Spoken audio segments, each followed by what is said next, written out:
How's it going, everyone? Welcome back to another video here on the Nat Automotive channel, and in today's video I'm going to be continuing on the C5 Corvette project, the street legal go-kart project. And in today's video I'm going to be dissecting the front end a little bit more, uncovering some of the damage areas, and we're going to actually be measuring the frame based on a GM frame diagram that I was able to get and seeing how close we are to spec with the measurements, because the visuals all look good. It looks good from just looking at it, except the front crash bar obviously needs to be replaced. So we're just going to go ahead and take those measurements and see how we look today.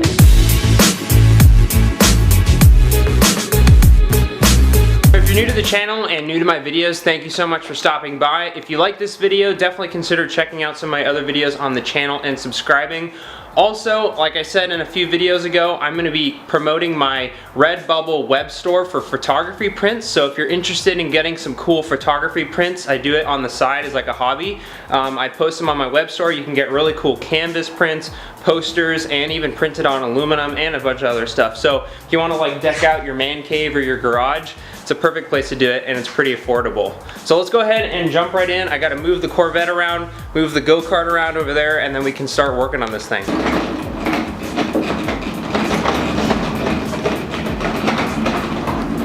Another thing I've been wanting to do for a while now is refresh the go-kart here. It needs a little bit of TLC and some new parts.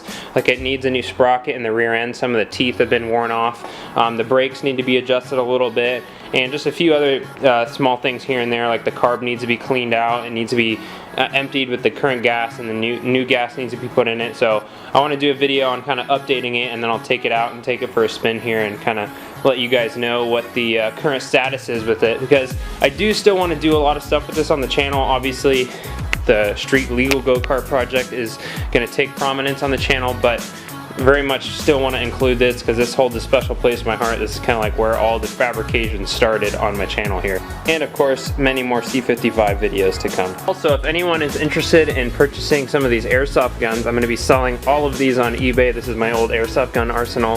This is a gas blowback MP7, a really nice classic Army M16, another classic Army M16 Vietnam edition. The gearbox needs a little work on this, and then a cool MP5. So all of these are going to get posted for sale on eBay, but if you're a YouTube subscriber and you want to buy one, I'll cut you guys a little bit of a deal on the eBay listing. So just let me know in the comments if you're interested in one of these, because I need to make a little extra space in the garage here, and it also helps to have a little bit of extra cash to put into the project. So just so you know, if you buy one of these off my eBay store, you will be contributing to the Corvette project in a way.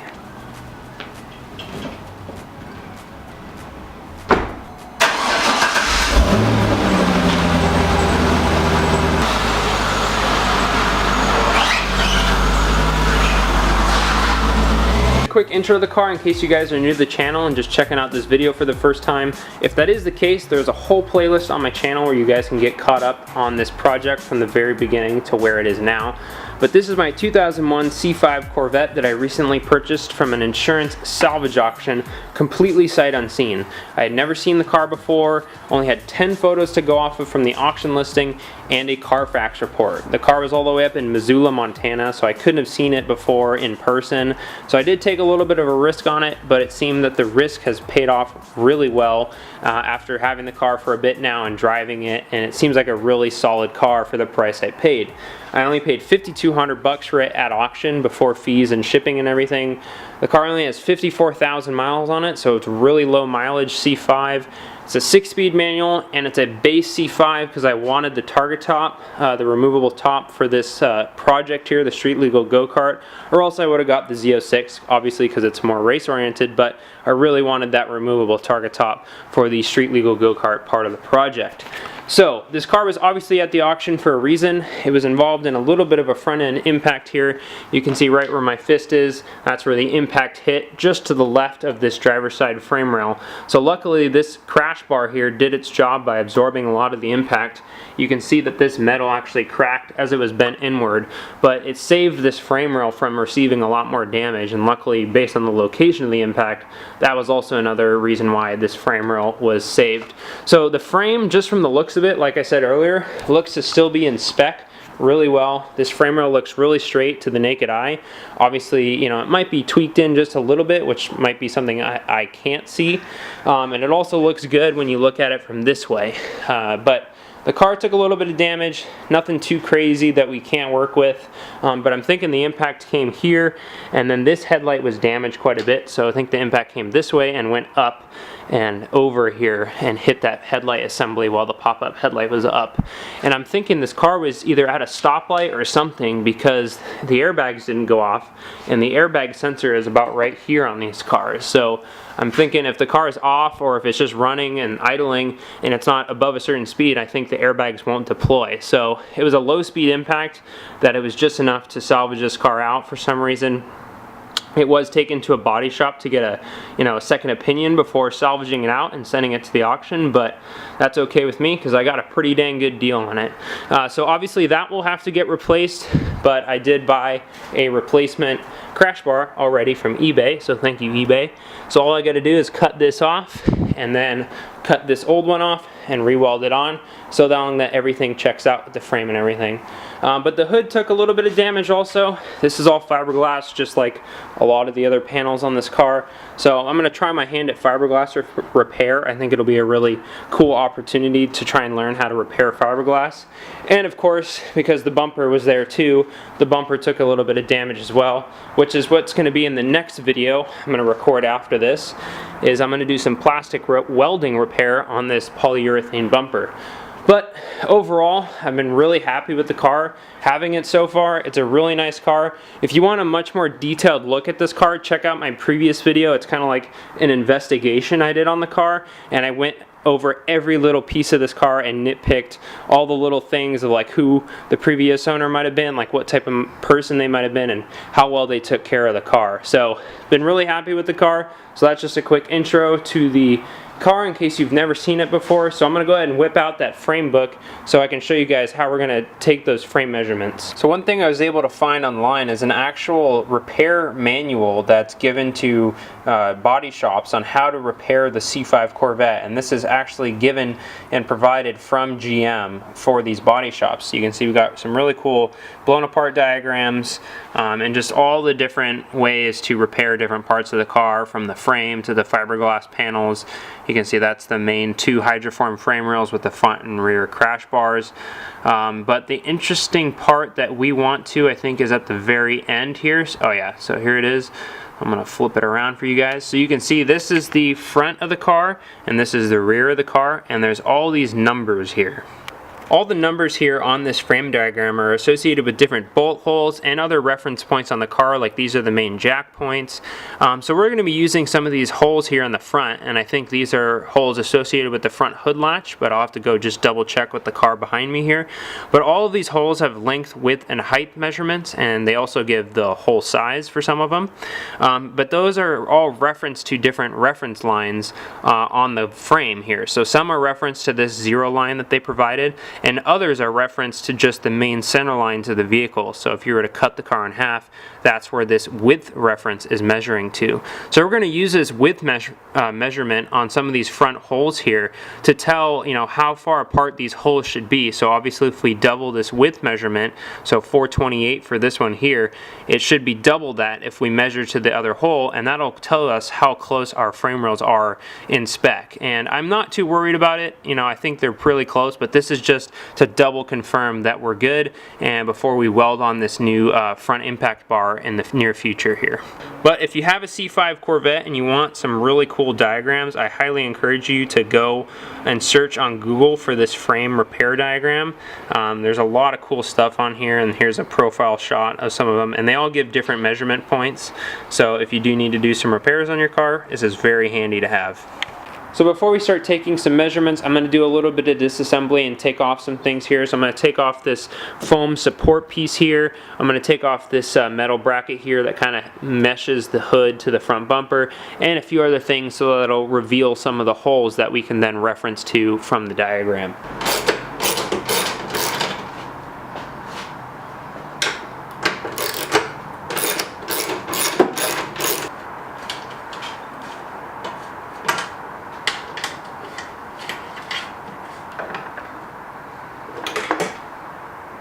this is the weirdest thing ever. I'm pulling off this piece here, and I finally take it off, and I see all these ants on the car. And they're going in behind this foam piece here. So I'm wondering, are they like making a home in the Corvette here, or what's the deal? I mean, there's nothing sweet they're going after. So I'm gonna take this thing off, and I got some Windex, and I know ants love Windex. So I'm gonna kill them off real quick. It's just the weirdest thing ever. I see all these ants start coming out as I start loosening those bolts. Alright, so I took the foam core off from the front of the front bumper, and it helped to reveal a little bit. It was just weird. There was a bunch of ants there, so I just poured a bunch of Windex and it killed them instantly. But that was the most bizarre thing ever. Just a bunch of ants were coming out from behind the foam piece. But you can see now with this front foam piece off here, since the impact was there and it wanted to push this bar this way, and almost kind of forced this frame rail up a little bit. So you can see it kind of bubbled a little bit just up from the force of this wanting to go this way and pulling it inwards towards the driver's side. So the whole thing with salvaging, I know, is really subjective, and it really depends on who's looking at the car and the insurance company. So that's the thing. So you never know with salvaging because it's so subjective, quite literally. So that's nothing too crazy there. So there's a little bit there.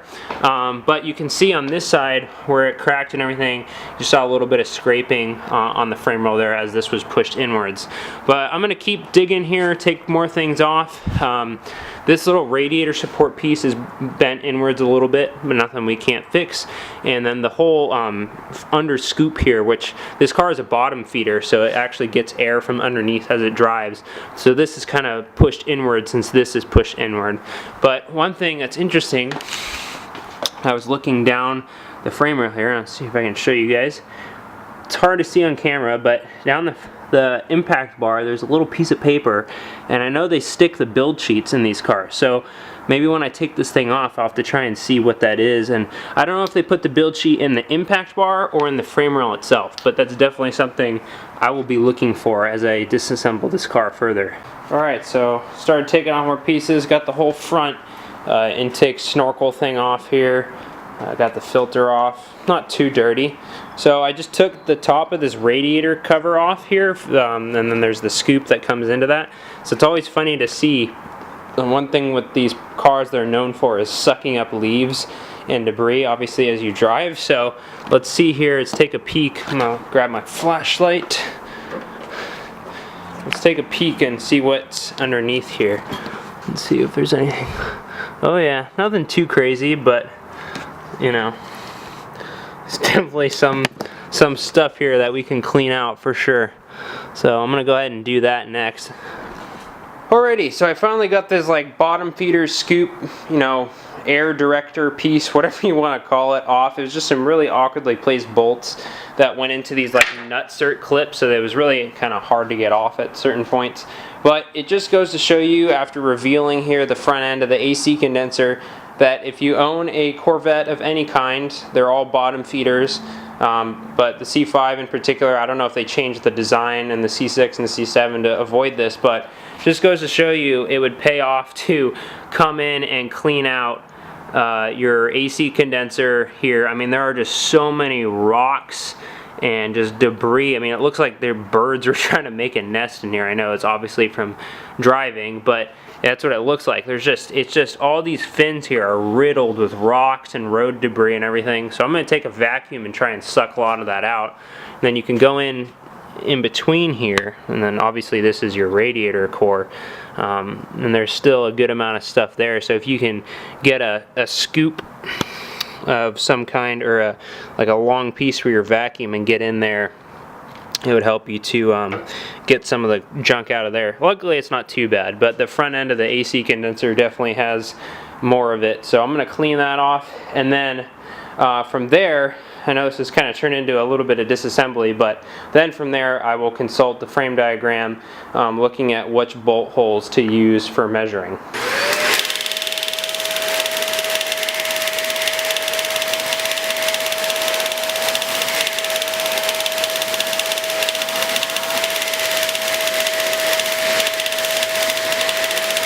So I was able to get a lot of the crud out, like the feathers and, I don't know, just hair and random stuff. But unfortunately, a lot of the small pebbles are really lodged into the fins of the condenser. So I'm not too worried about it right now. The AC still blows really cold in this car, so unless it becomes an issue, then will I worry about replacing the condenser here because it's so filled with debris. If you guys have any other ideas how to get that stuff out without damaging the fins of the condenser, please feel free to let me know and I'd be happy to take your advice. But AC still works good, so I'm not too worried about it, but at least we were able to get all that loose stuff out of there. So now, enough of the disassembly part. Let's actually go on to the second part of this video, which is measuring from the frame diagram there and seeing how close we are as far as these bolt holes go and our frame. Alright, so back to the GM repair manual here, and you can see this little box says all dimensions are measured from a 0 line, center line, and common datum, and they're all symmetrical unless otherwise specified. So that's good for us, so that we can use the center line of the vehicle as a reference. The other datum line is this 0 line here, but that's more for length this way, so we're not going to be needing that. But for the width, we can use the center line of the car, basically double these measurements, and we'll know from this side to this side how long it should be. So we're going to use this bolt hole here where it says width 430. That is the front bolt for the hood support bracket. So obviously if you double that and you get 860, that's the distance that it should be from this bolt hole to this bolt hole, and that's in millimeters, so we'll convert that to inches, and I'll do the best I can when measuring it. I'm just using a regular measuring tape, but we're going to see how close we can get based on that. And then if we extend that line where those bolts are located, that measurement should remain the same. So we can kind of extend that all the way to the end there, which is honestly where we would see any variation from the width there closer to the impact point. So since I'm lazy, I'll go ahead and use Siri here to convert from millimeters to inches. 860 millimeters to inches. It's 33.86 inches. Alright, so 33.86 inches is the magic number to go from this bolt hole here, or this stud, to this stud there. And then what we can do after that is extend this line here where this bolt connects to forward, obviously keeping it, you know, center relative to where it is there, and extend this one here and see if that distance is maintained all the way to the end of the frame rail, and that should give us a pretty good idea of, you know, if our frame rail is tweaked in just a little bit on this side. But it's not going to be perfect. I mean, we're doing it by rough measurement here. Obviously, if you take it to a frame shop, they'll be a lot more precise with it, but it's good enough for me and what I want.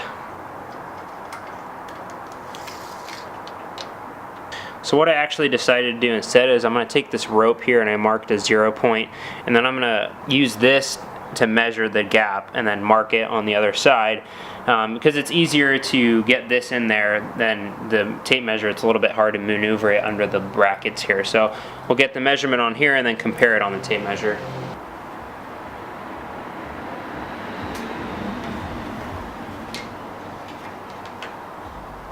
Okay, so I did a few different ways to double check the frame measurements here, and also Zach came by for a second to lend an extra hand, which is important because I needed an extra hand to hold the tape measure. So we measured between the two bolt holes, which we converted from millimeters, which was 860, to millimeters to 33.86 inches. And what Zach had this awesome idea here, and I didn't even think of it. So we marked on the rope here with Sharpie the distance. So then we took the rope, and of course we have an unbent, uncrashed section of front frame rail for a Corvette, and we just compared it on here. So which end do you need? Okay, then there's my end. So front bolt hole, and then pull it taut. And so you can see our dot is right there, and the dot is just right there, but that bolt is actually bent outwards a little bit. So that shows you that the bolts line up, or the hood latch lines up for this car versus an uncrashed frame rail, which is good because that should mean we shouldn't have too much of an issue when we mount the hood, granted that I fixed the hood in the correct way. So at least our hood latches are lined up. So then what we did also was, because there aren't too many measurements on this diagram here, there's very specific points, obviously for a specific reason that body shops probably know about or frame shops know about. So then what we did was we just took an inside measurement from the inside of the frame rail here to the inside of the frame rail here and compared it with the uncrashed one. And what we found was from right about here to the same point on this frame rail was about 29.5 inches, and then on this frame rail it was pretty much right about 30 inches from the inside to the other inside.